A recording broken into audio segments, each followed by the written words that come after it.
السلام علیکم، آپ دیکھ رہے ہیں پی این نیوز اور میں ہوں عرفان امتیاز۔ بلیٹن کے آغاز میں بتائیں کہ ویسٹ انڈیز نے 3 ون ڈے میچز کی سیریز کے پہلے میچ میں پاکستان کو جیت کے لیے 281 رنز کا ہدف دے دیا۔ ٹرینڈاڈ میں کھیلے جا رہے میچ میں پاکستان نے میزبان ویسٹ انڈیز کے خلاف ٹاس جیت کر پہلے بیٹنگ کا فیصلہ کیا۔ ویسٹ انڈیز کی ٹیم 49 اوورز میں 280 رنز بنا کر آؤٹ ہو گئی۔ ویسٹ انڈیز کی طرف سے ایوان لیوس نے سب سے زیادہ 60 رنز بنائے۔ گوڈاکش موتی نے 31 رنز کی اننگ کھیلی۔ شاہین شافی نے 49 رنز دے کر 4 وکٹیں حاصل کی۔ نسیم شاہ نے 3، سائم ایوب، سفیان مقیم اور سلیمان آغا نے ایک وکٹ حاصل کی ہے۔ پہلے میچ میں پاکستان کی ٹیم میں عبداللہ شفیق، سائم ایوب، بابر اعظم، محمد رضوان، سلیمان آغا، حسن نواز، حسین طلعت، فہیم اشرف، شاہین افریدی، نسیم شاہ اور سفیان مقیم شامل ہیں۔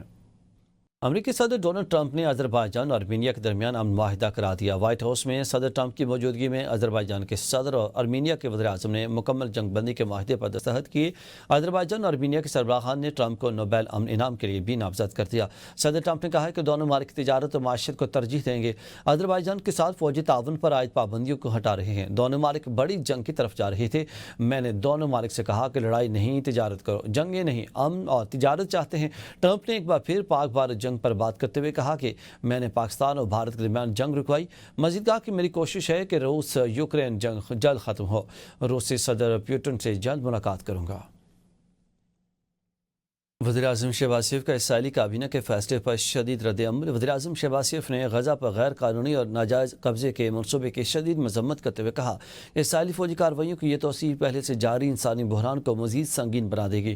وزیراعظم نے خبردار کیا کہ یہ اقدامات خطے میں امن کے کسی بھی امکان کو مکمل طور پر ختم کر سکتے ہیں۔ انہوں نے زور دیا کہ ہمیں اس جاری المیہ کی اصل حقیقت اور شناخت کو نظر انداز نہیں کرنا چاہیے۔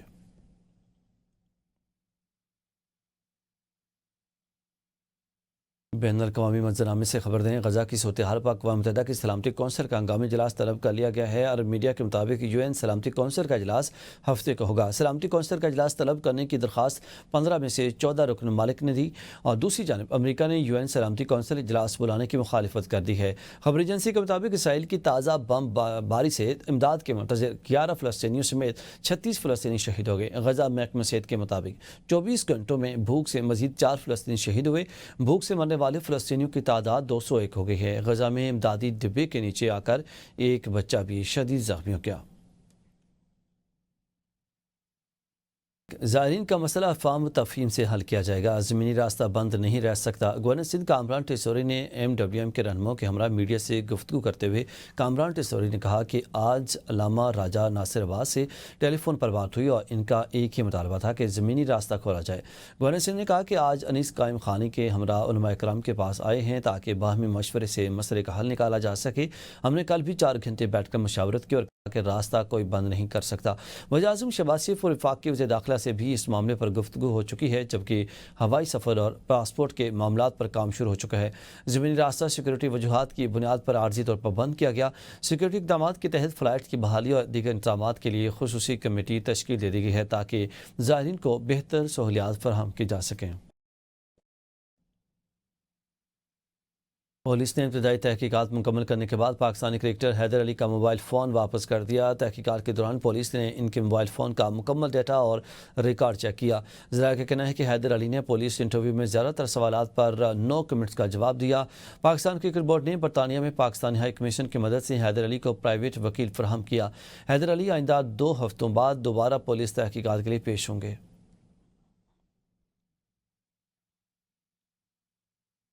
وزیراعظم شہباز شریف سے چیئرمین پیپلز پارٹی بلاول بھٹو زرداری کی ملاقات۔ بلاول بھٹو زرداری کے وزیراعظم سے ان کے کزن میاں شاہد شفیع کے انتقال پر اظہار تعزیت، مرحوم کے بلند درجات کی دعا اور اہل خانہ کے لیے صبر جمیل کی دعا۔ بلاول بھٹو زرداری نے مرحوم میاں شاہد شفیع کے بڑے بھائی جاوید شفیع سے بھی ٹیلی فون پر رابطہ کیا اور تعزیت کی۔ سینیٹر شریف رحمان اور رکن قومی اسمبلی آصفہ بھٹو زرداری بھی بلاول بھٹو زرداری کے ہمراہ تھے۔ ملاقات میں نائب وزیر اعظم، وزیر اطلاعات عطا اللہ طاہر، رانا ثناء اللہ اور دیگر موجود تھے۔ وزیر دفاع خواجہ آصف کی نواز شریف سے اہم ملاقات، سیاسی اور پارٹی امور پر تبادلہ خیال۔ لاہور میں مسلم لیگ نون کے قائد نواز شریف اور خواجہ آصف کے درمیان ملاقات ہوئی، جس میں موجودہ سیاسی صورتحال اور پارٹی معاملات پر تفصیلی گفتگو کی گئی ہے۔ نواز شریف نے کہا کہ خواجہ آصف ان کے بہترین دوست اور مشکل کے ساتھی ہیں۔ ہم نے آسان اور کٹھن دونوں دور ایک ساتھ گزارے ہیں۔ نون لیگ میں ہمیشہ سیاسی ورکر کو سب سے زیادہ اہمیت دی گئی ہے۔ خواجہ آصف نے نواز شریف کی سیاسی بصیرت کو سراہتے ہوئے کہا کہ ملک جب بھی مشکلات کا شکار ہوا، نواز شریف نے رہنمائی کا کردار ادا کیا۔ انہوں نے کہا کہ کل بھی ملک کو ڈیفالٹ سے نکالنے کے لیے قربانیاں دیں اور آئندہ بھی یہ سفر جاری رہے گا۔ میڈیا پر خواجہ آصف کے استعفے سے متعلق ہلچل پیدا ہونے کے بعد انہوں نے سوشل میڈیا پر اس کی تردید کی تھی۔ صوبائی وزیر اطلاعات اور نشریات عظمہ بخاری کا نواز شریف اور خواجہ آصف کی ملاقات پر رد عمل، کہتی ہیں کہ نواز شریف سے خواجہ آصف کی ملاقاتیں ہوتی رہی ہیں اور میرا بین الملک کا دورہ تھا تو مختلف باتیں کی گئیں۔ کوئی استعفیٰ نہیں دے رہا، منفی باتیں ہوتی رہتی ہیں۔ استعفیٰ کسی کی خواہش ہو سکتی ہے، ہم سب عوام کے درمیان موجود ہیں۔ ان 5 سالوں میں پاکستان کو ٹریک پر لائے بغیر ہم کہیں نہیں جائیں گے۔ عظمہ بخاری نے کہا کہ منفی باتیں ہوتی رہتی ہیں۔ وزیر اطلاعات پنجاب عظمہ بخاری نواز شریف اور خواجہ آصف کی ملاقات پر رد عمل دیا انہوں نے، اور کہا کہ خواجہ آصف کی ملاقاتیں اور نواز شریف کی ملاقاتیں ہوتی رہتی ہیں۔ پاکستان تحریک انصاف کو سینٹ اور قومی اسمبلی میں بڑا دھچکا، شبلی فراز سینٹ رکنیت سے فارغ، اپوزیشن لیڈر کی نشست خالی۔ آرٹیکل 63 کے تحت شبلی فراز کی سینٹ رکنیت ختم، پارٹی کے 3 اہم پارلیمانی عہدے واپس لے لیے گئے ہیں۔ عمر ایوب کو اپوزیشن لیڈر کے عہدے سے ہٹا دیا گیا ہے، جبکہ عزت تاج گل پارلیمانی لیڈر اور احمد چٹھا ڈپٹی پارلیمانی لیڈر کے عہدے بھی خالی ہو گئے ہیں۔ پی ٹی آئی سے اپوزیشن لیڈر کا چیمبر بھی واپس لے لیا گیا ہے اور اسپیکر قومی اسمبلی نے اسمبلی قواعد کے مطابق نااہل ارکان کے بارے میں ایوان کو آگاہ کیا ہے۔ اب نئے اپوزیشن لیڈر کے لیے مشاورت کا عمل دوبارہ شروع ہوگا اور اسپیکر نوٹیفیکیشن جاری کریں گے۔ پی ٹی آئی آزاد اراکین کو پارلیمانی لیڈر اور ڈپٹی پارلیمانی لیڈر کے لیے نئے نام دینے ہوں گے۔ عمر ایوب کو پبلک اکاؤنٹس کمیٹی اور فائنانس کمیٹی سے بھی ڈی لسٹ کر دیا گیا ہے، جبکہ پارٹی کے نااہل 7 اراکین سے قائمہ کمیٹیوں کی رکنیت بھی واپس لے لی گئی ہے۔ صاحبزادہ حامد رضا کی قائمہ کمیٹی انسانی حقوق کی چیئرمین شپ ختم، زرتاج گل قائمہ کمیٹی انسانی حقوق کی رکنیت سے ہاتھ دھو بیٹھی۔ رائے حسن نواز سے قائمہ کمیٹی ریلوے کی چیئرمین شپ واپس لے لی گئی ہے۔ سینٹ سیکریٹریٹ کا انوکھا کارنامہ، سینیٹر شبلی فراز کو نااہلی اور فراغت کے باوجود انکوائری کمیٹی میں شامل کر لیا گیا۔ سینٹ سیکریٹریٹ نے 7 اگست کو شبلی فراز سمیت دیگر ارکان پر مشتمل انکوائری کمیٹی کا نوٹیفیکیشن کیا اور انکوائری کمیٹی جوائنٹ سیکریٹری کے خلاف ویزا کیس کے انکوائری کے لیے تشکیل دی گئی ہے۔ 5 رکنی انکوائری کمیٹی کے کنوینر سینیٹر سلیم مانڈی والا ہیں۔ کمیٹی کے ارکان میں سینیٹر سید شبلی فراز، سینیٹر انوشا رحمان، سینیٹر سمینہ ممتاز زہری اور deputy secretary Saint Muhammad Azam شامل ہیں۔ قومی اسمبلی میں قائد حزب اختلاف کو ڈی سیٹ کرنے کا فیصلہ، بیرسٹر گوہر کا اسپیکر قومی اسمبلی کے اقدام پر رد عمل۔ اے بی این نیوز سے خصوصی گفتگو میں کہا کہ اطلاعات آ رہی ہیں کہ سینٹ میں بھی ایسا اقدام اٹھایا جا رہا ہے۔ یہ سارے غیر آئینی اقدامات ہیں۔ عمر ایوب اپیل فائل کرنے لگے ہیں۔ پشاور ہائی کورٹ نے بھی مزید کارروائی نہ کرنے کا آرڈر جاری کیا تھا۔ حکومت ہمارے خلاف ہمیشہ جلدی میں ہوتی ہے، یہ جمہوریت کے خلاف سازش ہے۔ اتنی جلدی اور اتنی زیادتی نہ کریں، اپوزیشن کا رول ختم نہ کریں۔ پہلے ہمارا مینڈیٹ لیا، اب چیمبر لے رہے ہیں۔ ہم نے اس حوالے سے ابھی تک کوئی مشاورت نہیں کی۔ پارٹی فیصلہ کرے گی کہ کس کو اپوزیشن لیڈر بنانا ہے اور اپنی جگہ خالی نہیں چھوڑیں گے۔ سمجھتا ہوں وہ بنیادی آرڈر جو نیچے ٹرائل کورٹ کا تھا یا اس کے بعد الیکشن کمیشن کا جو آرڈر تھا، وہ سارے بالکل غیر آئینی آرڈرز ہے۔ ابھی عمر ایوب خان صاحب نے اپیل فائل کرنی ہے، اپیل کی ہیئرنگ ہونی ہے۔ لاہور پشاور ہائی کورٹ میں اس نے ریٹ پٹیشن فائل کی، اس پہ یہ آرڈر ہوا کہ مزید کاروائیاں نہ کی جائے، اور اب اس ریٹ پٹیشن کی ہیئرنگ 20 تاریخ کو ہے۔ حکومت ہمیشہ سے ہمارے خلاف بڑی جلدی میں ہوتی ہے، سیکنڈوں منٹوں میں وہ کام کر دیتی ہے۔ اس کے خلاف، یہ جمہوریت کے خلاف ایک سازش ہے۔ اتنی جلدی نہ کرے، اتنی زیادتی نہ کرے، جمہوریت میں سے اپوزیشن کا رول ختم نہ کرے۔ ہمارے چیمبر جو آپ نے پہلے مینڈیٹ لے لیا، پہلے ڈسکوالیفائی کروا لیے، پھر ہمارے سیٹ ریکاؤنٹنگ میں بھی لے لیا، پھر اب چیمبر بھی لے لیا، تو برائے نام ہے، لیکن یہ سمبولک ہوتے ہیں، لوگ کرتے ہیں۔ ہاں، یہ آرڈر غلط ہے۔ شیر افضل مروت کی پی ٹی آئی میں واپسی کے بعد گشت، اصل کہانی سامنے آ گئی۔ شیر افضل مروت کے منت ترلے یا پھر پارٹی ارکان کی خواہش، اے بی این نیوز نے اصل کہانی کا پتہ لگا لیا۔ ذرائع پی ٹی آئی کا کہنا ہے کہ گزشتہ روز قومی اسمبلی کے اجلاس کے دوران اپوزیشن لابی میں پارٹی ارکان موجود تھے، جبکہ اچانک شیر افضل مروت وہاں پہنچے۔ انہوں نے بیرسٹر گوہر، محمود خان اچکزئی، اسد قیصر اور دیگر رہنماؤں کو دیکھ کر برہمی اور شکوے شکایت کا سلسلہ شروع کر دیا۔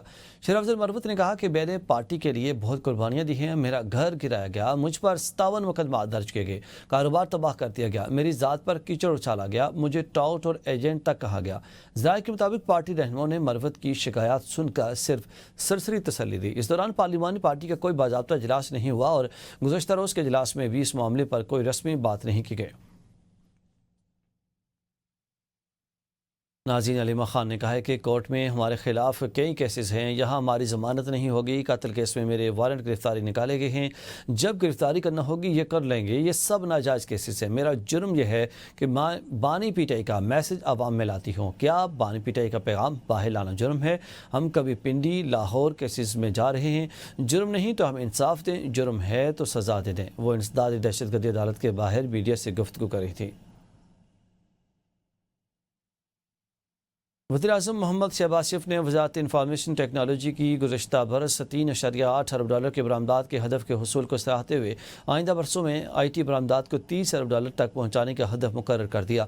وزیراعظم نے اس مقصد کے لیے سالانہ اہداف اور درکار اقدامات پر مبنی جامع لاہمل پیش کرنے کی ہدایت دی ہے۔ انہوں نے کہا کہ پاکستان کی ڈیجیٹائزیشن سے معاشرت کو ترقی دے کر عصری تقاضوں سے ہم آہنگ کرنے کے لیے ترجیحی بنیادوں پر اقدامات اٹھائے جا رہے ہیں۔ اس ہدف کے حصول کے لیے پورا ڈیجیٹل ایکو سسٹم اور اس کا انفراسٹرکچر متعارف کروایا جا رہا ہے۔ وزیراعظم نے این آئی ٹی بی کے بنیادی ڈھانچے کے اثر نو تنظیم اور مارکیٹ سے بہترین افرادی قوت بھرتی کرنے کی ہدایت بھی کی ہے۔ وزیراعظم نے کہا کہ خوش آئند امر ہے کہ نوجوانوں بالخصوص خواتین کو آئی ٹی شعبے میں روزگار کے مواقع فراہم کرنے کے لیے سینٹرز قائم کیے گئے ہیں۔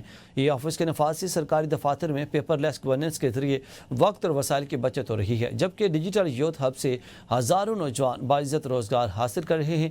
نوجوانوں کو آئی ٹی تعلیم و ہنر فراہم کر کے انہیں بین الاقوامی سطح پر مسابقت کے قابل بنایا جا رہا ہے۔ نیوز اسٹوڈیو سے اب تک کے لیے اتنا ہی۔ مزید اپڈیٹس کے لیے دیکھتے رہیے ABN نیوز۔